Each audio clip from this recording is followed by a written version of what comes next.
ہوں۔ علماء جانتے ہیں اسطوانہ حنانہ کا واقعہ حدیثوں میں کس طرح مشہور ہے۔ مسجد نبوی میں ایک جو ہے سوکھا ہوا کھجور کا تنا تھا کہ محمد عربی صلی اللہ علیہ وسلم جب خطبہ دیتے تھے تو اس کا سہارا لیتے تھے۔ بعض صحابہ نے، ایک انصاری عورت نے، بعض صحابہ نے، مختلف روایتیں کہا کہ ہم آپ کے لیے ممبر بنا دیتے ہیں۔ جب وہ ممبر بنا اور پہلی مرتبہ جب آپ صلی اللہ علیہ وسلم اس تنے کو چھوڑ کے ممبر کا سہارا لے کے ممبر پہ آئے ہیں اور خطبہ دینا شروع کیا ہے، صحابہ کہتے ہیں مسجد نبوی میں زور زور سے رونے کی آواز آئی۔ کوئی نظر تو رونے والا نہیں آ رہا ہے ہمیں، لیکن یوں آواز آ رہی تھی جیسے پلک پلک کے کوئی بچہ رو رہا ہو، اور بعض صحابہ نے کہا یوں آواز آ رہی تھی جیسے کسی اونٹنی کا بچہ گم ہو گیا ہو اور وہ پلک پلک کے چیخ رہی ہو، یہ رونے کی آواز آئی۔ محمد عربی صلی اللہ علیہ وسلم نے محسوس کیا کہ وہی تنا جس سے میں تھوڑا سا جدا ہوا ہوں، یہ برداشت نہیں ہو سکا اس سے، وہ رو رہا ہے۔ محمد عربی صلی اللہ علیہ وسلم نے جا کے اس تنے پہ دستے شفقت رکھا، سینے سے لگایا۔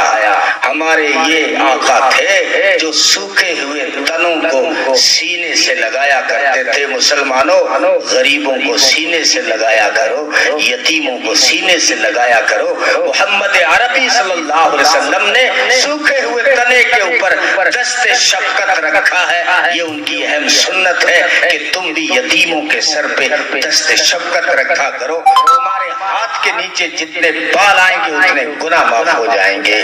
سب سے بہتر گھر وہ ہے جس میں یتیم خوش رہتا ہو۔ یتیم کی کفالت کرنے والا قیامت میں میرے ساتھ اس طرح اکٹھا ہوگا، نبی نے فرمایا جس طرح یہ دو انگلیاں آپس میں ملی ہوئی ہیں، اس کی جنت بھی پھر میری جنت سے ٹچ ہو۔ یہ آقا تھے۔ وہ کہتا انور مسعود بڑے مزاحیہ شاعر ہیں، لیکن جب سیرت پہ قلم اٹھایا تو کمال کر دیا۔ کہتا ہے ان کا نام لبوں پر آئے، میٹھا میٹھا منہ ہو جائے۔ محمد کہہ کے دیکھو نا، مجھے پتا ہے آپ نے چمچم بہت کھائی ہے، بیکانیر کی بھی کھائی ہے، بنگال کی سارے مٹھائیوں کے ٹیسٹ کیے ہیں، لیکن ذرا ہونٹوں سے ملا کے کہو نا محمد ہے۔ یہ مٹھاس جو کہہ رہا ہے انور مسعود، کہہ رہا ہے ان کا نام لبوں پر آئے، میٹھا میٹھا منہ ہو جائے۔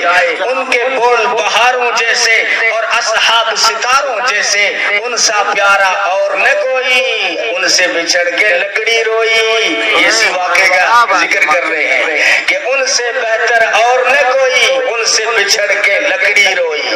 غیروں کو یوں سینے سے لگایا۔